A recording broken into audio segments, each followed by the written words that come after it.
నమామి భగవత్పాద శంకరం లోకశంకరం. అజ్ఞానాం జాహ్నవీతీర్థం విద్యాతీర్థం వివేకినాం సర్వేషాం సుఖదం తీర్థం భారతీ తీర్థమాశ్రయే. విద్యా వినయ సంపన్నం వీతరాగం వివేకినం వందే వేదాంత తత్వజ్ఞం విధుశేఖర భారతీం.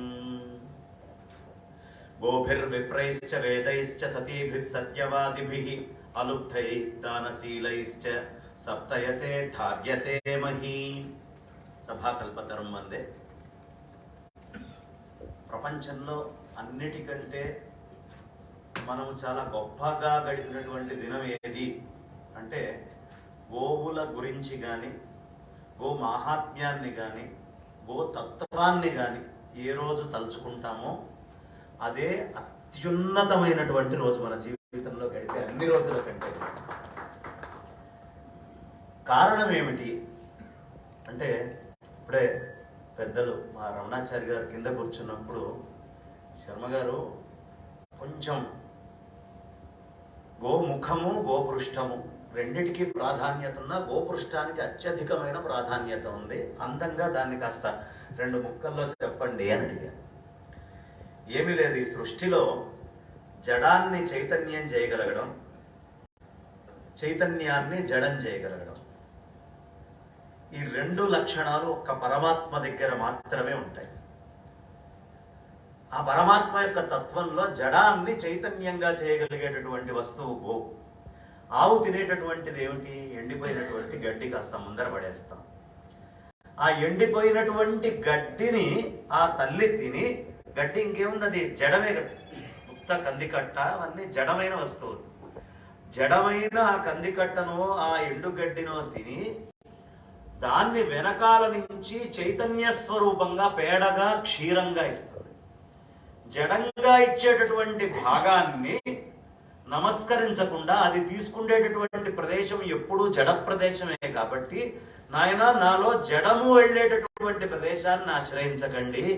ఎక్కడి నుంచి చైతన్యం వచ్చి జడంగా ఉన్న ఈ గడ్డి మళ్ళీ పంటలు, అద్భుతమైనటువంటి మనకి చక్కటి వృక్షాలు, సస్యాలు అన్నీ రావడానికి కారణమై చైతన్య స్వరూపం అవుతుందో ఆ చైతన్యాన్ని ఆశ్రయించండి అనే వైదిక తత్వాన్ని గుంభించి వర్షించడం అనేది గోవు దగ్గర మాత్రమే మనకు అర్థమవుతుంది. కాబట్టి గో పృష్ఠానికి అంత ప్రాధాన్యత ఇస్తారంటే ముందు అధ్యక్ష పలుకులుగా 4 చెప్పాలి. కాబట్టి దాన్ని ఆరంభం చేసి తర్వాత చెప్పేటటువంటి పెద్దలు చక్కటి నైపుణ్యం ఉండి విషయ జ్ఞప్తి, విషయాన్ని చక్కగా ప్రాచుర్యంలోకి తీసుకెళ్ళగలిగేటువంటి శక్తి ఉన్నటువంటి పెద్దలు ఉన్నారు, వారు చెప్తారు. ఇంకొక విషయం ఏమిటి అంటే గవాం అంగేషు తిష్టంతి భువనాని 14 అని మనకు చెప్తారు. ఈ గోవు పృష్ఠానికి దండం పెడితే విశేషము అని చెప్తే అంతకంటే విశేషం ఏమిటయ్యా అంటే గోవులో నుంచి దూడ బయటికి వచ్చేటప్పుడు దూడ యొక్క ముఖ భాగం ముందు బయటకు వస్తుంది.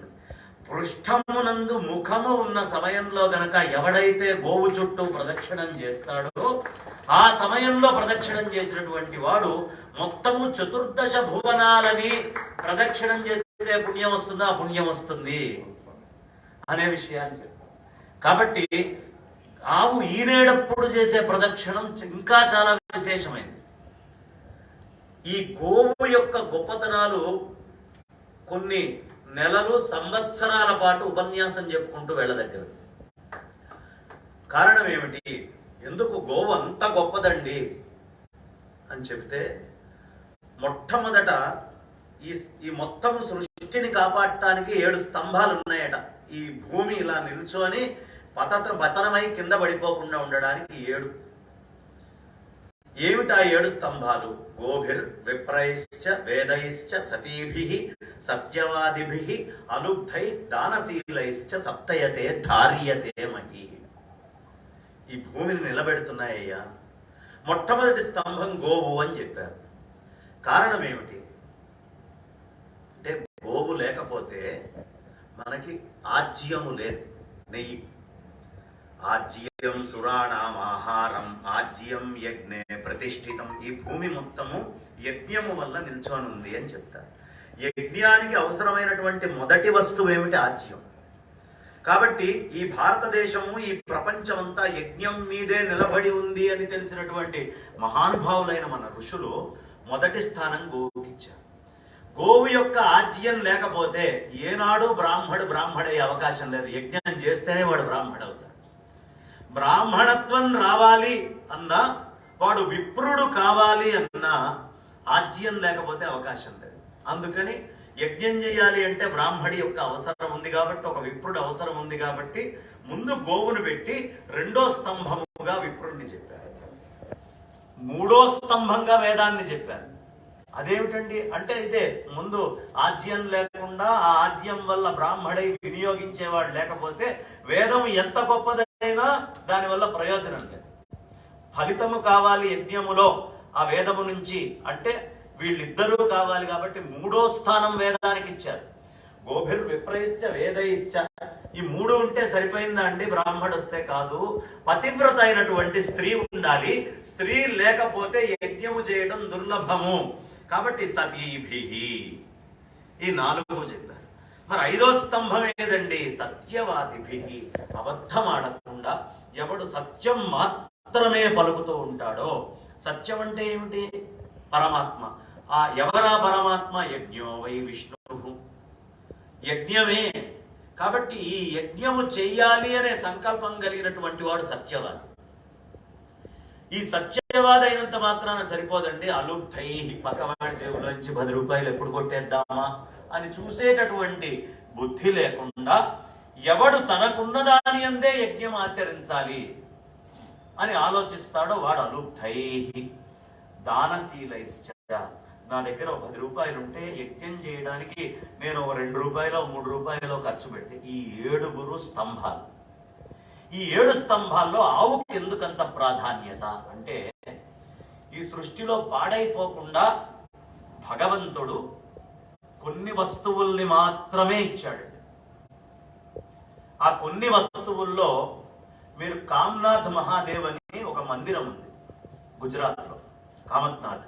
మనం గనక ఆ కామ్నాథ్ మహాదేవ మందిర్ కనుక మనం వెళ్తే 700 సంవత్సరాల క్రితం ఆవు నుంచి తీయబడినటువంటి నేయి యొక్క కుండలు అక్కడ పెట్టి ఉంటాయి. ఈ రోజుకి ఇంత కూడా పాడైపోయి ఉండవు,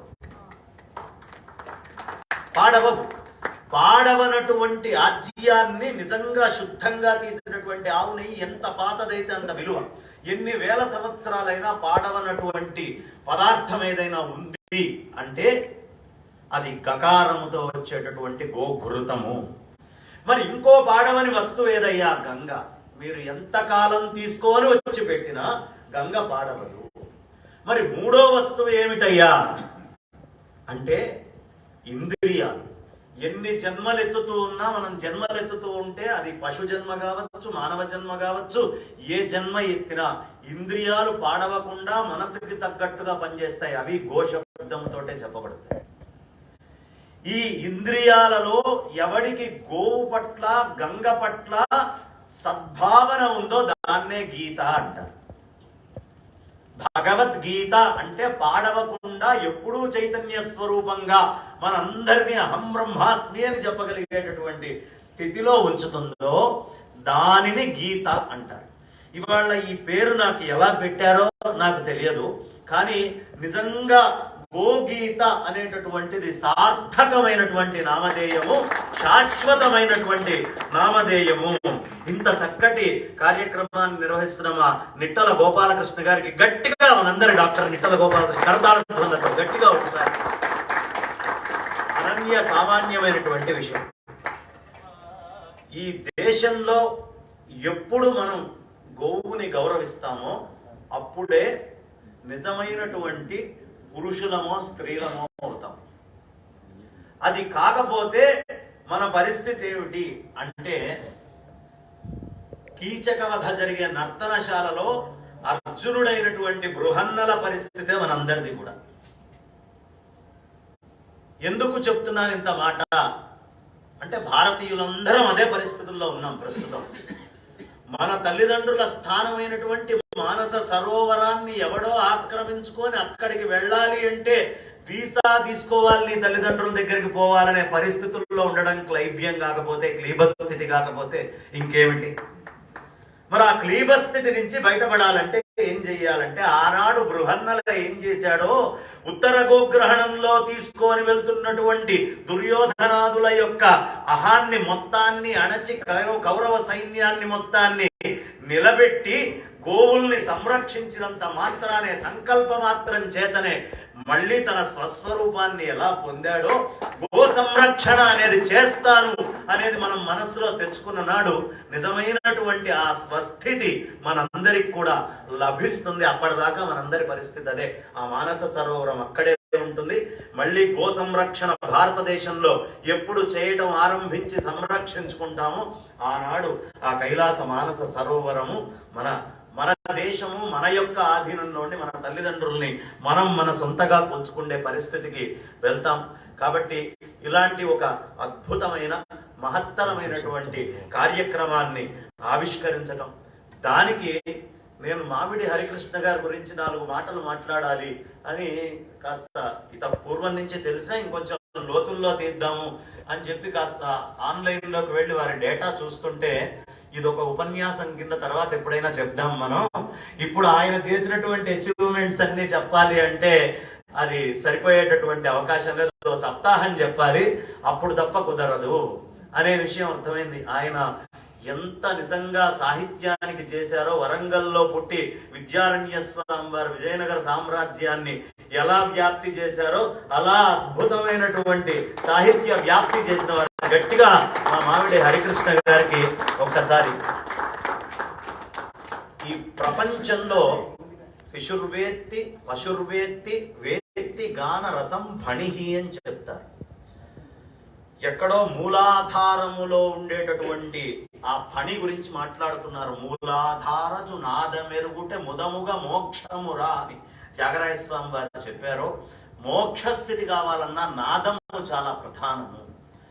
అలాంటి ఒక నాదాన్ని నేను శాశ్వతమైన గోగీత అని రాస్తున్నాను అని చెప్పంగానే దానికి మా సాలూరి వాసురావు గారు, అలాగే అద్భుతంగా గానము అనేటటువంటిది ప్రముఖ గాయకులైనటువంటి జిఏ నారాయణ గారు, ఇలాంటి వాళ్ళందరూ సహకరించి వారి వెంట ఉండి శాశ్వతత్వాన్ని సంగీతమయంగా చేసి ఆ మూలాధారజు నాదము పుట్టిన ప్రతివాడికి ఎంత సహజమో ఈ గోగీతకు అంత సహజంగా ఉండేట్టుగా ఏర్పాటు చేసినందుకు గట్టిగా మనందరి కరతాళ ధ్వనులతో ఒకసారి ఆనందాన్ని తెలియపరుచుకున్నాను. ఎందుకంటే అధ్యక్షుడిగా సభ గురించి 4 మాటలు చెప్పాలి కాబట్టి.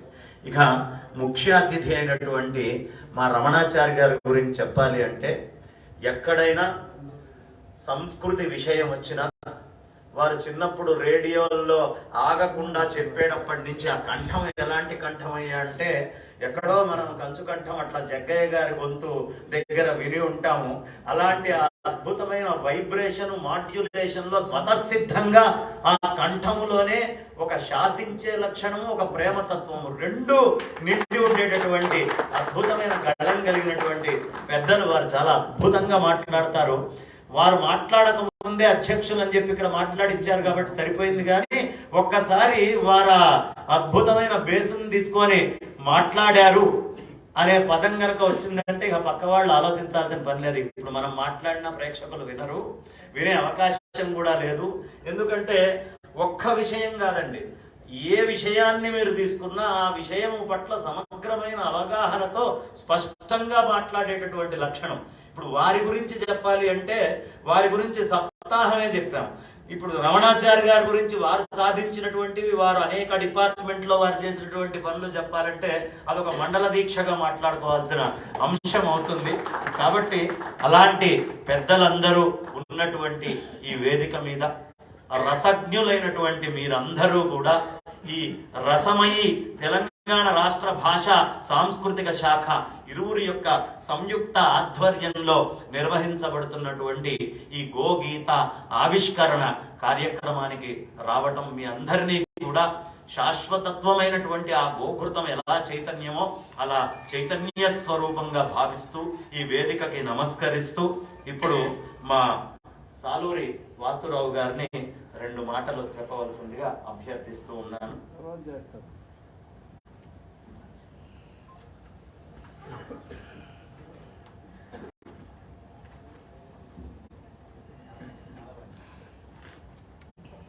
గోమాతే నమః.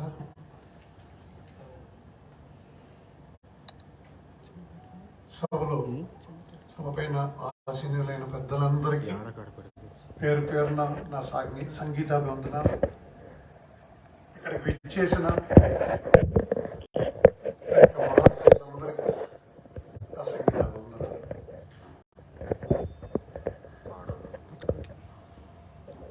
శర్మ గారు అధ్యక్షులు మొదటి నన్ను మాట్లాడమన్నారు, ఇంకా పెద్దలందరూ ఉన్నారు. ఇది ఎలా పుట్టిందంటే అసలు వారెప్పుడో నిట్టల గోపాలకృష్ణ గారు ఈ ప్రాజెక్ట్ పైన మీద ఆయన ప్రాణం పెట్టుకున్నారనమాట. అది బయటికి రావాలి, బయటికి తేవాలి. వారికి కొన్ని ప్రాజెక్ట్స్ మేము చేస్తున్నప్పుడు ప్రతిసారి దీన్ని గుర్తు చేస్తూ ఉండేవారు అనమాట. వారికి ఎవరో చెప్పారంట, వాసురావు అనుకుంటే ఇది బయటికి తేగలరు